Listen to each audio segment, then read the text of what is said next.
ഇന്നത്തെ എപ്പിസോഡിൽ കഴിഞ്ഞ വീക്കിലി ടാസ്ക് കുളമാക്കിയവരെ ലാലേട്ടൻ പൊക്കുന്നുണ്ട്. ആരിനെയും അനീഷിനെയുമാണ് പ്രധാനമായിട്ടും ലാലേട്ടൻ പിടിക്കുന്നത്. പക്ഷേ ആ കൂട്ടത്തിൽ അനുമോളെയും ലാലേട്ടൻ പൊക്കുന്നു. ഇത്ര സ്ട്രിക്റ്റ് ആയിട്ടുള്ള ഒരു ഓഫീസർ ആകണമായിരുന്നോ? കുറച്ചൊക്കെ വിട്ടുവീഴ്ച ചെയ്തിരുന്നുവെങ്കിൽ ടാസ്ക് അടുത്ത റൗണ്ടുകളിലേക്ക് പോകില്ലായിരുന്നോ എന്നാണ് ലാലേട്ടൻ ഉദ്ദേശിച്ചത്.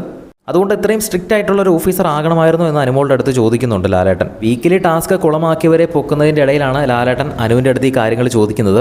അതുകൊണ്ട് വീക്കിലി ടാസ്ക് കുളമാക്കിയതിൻ്റെ ലേവലിൽ അനുമോളെയും ഉൾപ്പെടുത്തിയിട്ടുണ്ടോ എന്നൊരു സംശയമുണ്ട്. പക്ഷേ അനുമോൾ ഈ ടാസ്ക് ഏറ്റവും കൃത്യമായിട്ട് തന്നെയാണ് ചെയ്തത്.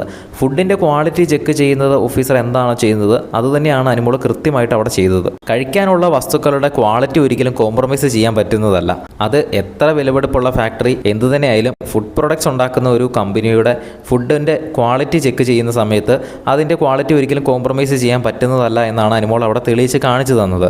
അതുകൊണ്ട് അത്രയും നല്ല മികച്ച രീതിയിൽ നിന്ന ഒരു ക്വാളിറ്റി ഇൻസ്പെക്ടറായ അനുവിനെ ഇന്ന് വഴക്ക് പറയുമെന്ന് എനിക്ക് തോന്നുന്നില്ല. പക്ഷേ അനുവിനെ ചെറുതായിട്ട് കുറ്റം പറയുന്ന രീതിയിലാണ് ഒന്ന് സഹകരിച്ചിരുന്നെങ്കിൽ ഇത് ബിഗ് ബോസ് ഹൗസ് ആണല്ലോ, അപ്പോൾ ഇത് യഥാർത്ഥ ക്വാളിറ്റി ഇൻസ്പെക്ടറായിട്ടൊന്നും നിൽക്കേണ്ട കാര്യമില്ലല്ലോ എന്നാണ് ലാലേട്ടൻ അവിടെ ഉദ്ദേശിച്ചത്. എന്തായാലും നമുക്ക് നോക്കാം. നിങ്ങളുടെ അഭിപ്രായം എന്തായാലും താഴെ കമൻറ്റ് ചെയ്യുക. ബിഗ് ബോസിൻ്റെ ഇന്നത്തെ എപ്പിസോഡിൻ്റെ അടുത്ത പ്രൊമോ ഉടൻ തന്നെ വരുന്നതായിരിക്കും. അത് വരുമ്പോൾ തന്നെ നമ്മൾ അപ്ഡേറ്റ് ചെയ്യാം. അത് കാണുന്നതിനായിട്ട് ചാനൽ ഒന്ന് സബ്സ്ക്രൈബ് ചെയ്യുക. വീഡിയോ ഇഷ്ടപ്പെട്ടാൽ ഒന്ന് ലൈക്ക് ചെയ്യുക.